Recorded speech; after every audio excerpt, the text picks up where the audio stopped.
नारी शक्ति वंदन अधिनियम को लेकर देश भर में सियासी बयानबाजी तेज हो गई है। कटनी में बीजेपी ने इस मुद्दे पर विपक्षी दलों पर निशाना साधते हुए हमला बोला। बीजेपी कार्यालय में आयोजित प्रेस वार्ता में वरिष्ठ नेत्री वाणी अहलुवालिया ने कांग्रेस सहित विपक्षी गठबंधन पर आरोप लगाए। कहा, लंबे समय तक महिलाओं को उनके राजनीतिक अधिकारों से वंचित रखा गया है।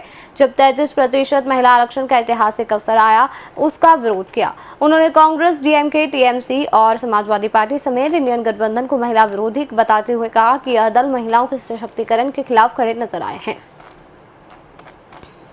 नारी शक्ति वंदन अधिनियम जो गिरा है संसद में और उसके जो विरोध प्रदर्शन कोने कोने में हो रहे हैं, पूरे देश में आधी आबादी यानी कि 70 करोड़ महिलाएं आक्रोशित है, पीड़ित है, क्योंकि उनका अपमान किया गया है। ये हमारी जो कांग्रेस की मानसिकता है और अन्य जो विरोधी दल उनके साथ एक महिला विरोधी गठबंधन बनाकर जो इस कृत्य को अंजाम दिए हैं, उसी के संदर्भ में नारी शक्ति में जो बंधन बिल अभी फिलहाल धरातल में चला गया, उसके लिए आगे आप लोग क्या करेंगे?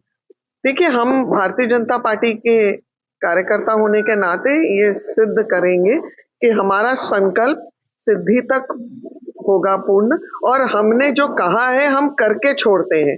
इसलिए नारी शक्ति 33% आरक्षण भी होकर रहेगा और महिलाओं को उनका अधिकार भारतीय जनता पार्टी की सरकार दिलाकर रहेगी। नारी शक्ति वंदन अधिनियम जिस प्रकार से विपक्ष के द्वारा और दूसरी मानसिकता के तहत तो कुतर्कों के द्वारा उस प्रकार के तर्क दिए गए और अपनी एकजुटता के साथ जो भारतीय जनता पार्टी की सरकार प्रयास कर रही थी कि 33% का आरक्षण हमारी इस देश की आधी आबादी को मिलना चाहिए, लेकिन उस बिल को उन्होंने गिराया।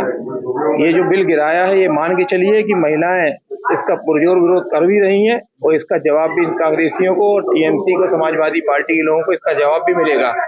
और उसी विरोध स्वरूप जन आक्रोश यात्राएं हमारी निकल रही हैं, पद यात्राएं निकल रही हैं।